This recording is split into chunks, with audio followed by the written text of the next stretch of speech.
ಮಾಡಿದ್ದೀವಿ ಸರ್ ಅಷ್ಟೊಂದು ಜನ ಮಾಡಕ್ಕೆ ಬರಲ್ಲ ನನಗೆ. ಈ 10,000 ಏನು ಮಾಡ್ತೀಯಾ? ಏನು ಮಾಡ್ತೀಯ? 10,000ದಲ್ಲಿ 2 ಕುರಿ ಬರ್ಬೋದು ಮರಿ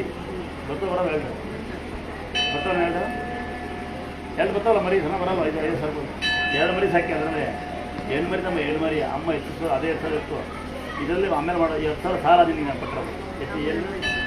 ನಾನು ಹುಟ್ಕೊಡ್ತೀನಿ ಅಣ್ಣ ಸರ್ ನೀನೇ ತಗೋ ಇದೇ ಅಮ್ಮ ಗೊತ್ತಲ್ವ 2,000ದಲ್ಲಿ ಎಷ್ಟು ಕುರಿ ತರ್ಬೋದು 2 ಕುರಿ ತಂದು 8 ಕುರಿ ಬೇಕಾ ಎಷ್ಟಿರ್ತವೆ ಸಾಲ ದಿನ ನನಗೆ ಯಾವ ಥರ ತಾಯಿ ನಮಗೂ ಕೊಡುವಂತೆ ಸಾಲ ಅಂತ ಬೇಡ ರೀತಿಯಾಗಿ 10,000 ಇಟ್ಟು ಊಟ ಮಾಡಿದ್ದೀನಿ ಗಾಡಿಗೆ ಬೇಕಾದ್ರೆ ಈ ಗಾಡಿ 2 ಕಡೆ ಆಕ್ಸಿಡೆಂಟ್ ಆಗೋದಿಲ್ಲ ಇದೇ 10,000 2 ಮರಿ ಮಾಡ್ತಾ 30 ಮರಿ ಎಷ್ಟು ಮರಿ ಆಗುತ್ತೆ ಬೇಕಾದ್ರೆ 8 ಮರಿ ಮ್ಯಾಗಿ ಮರಿ ಕೊಡ್ತೀನಿ ಹೆಣ್ಣ ಗಂಡಿರೋ ಒಳಗಡೆ ಇರೋದು ಹೆಣ್ಣು ನೀನ ಕುಡಿದು ಅಂತಂದೀಯಾ ನಾನೊಂದು ಹಾಕಿ ನೀನು ಕೊಡ್ತೀನಿ ಕೊಡ್ತೀನಿ ನಾನು ಹಾಕ್ಯ ಯಾಕೆಂದ್ಯಾ ಇದರಲ್ಲೂ 8 ಮರಿ ತಮ್ಮ ಹೇಳ್ದ ಎಷ್ಟು ಸಾರುತ್ತೆ ನಾನೊಂದು ಮರಿ ಕೊಡ್ತೀನಿ ಎಕ್ಸ್ಚೇಂಜ್ ಮಾಡ್ಕೊಡೋದು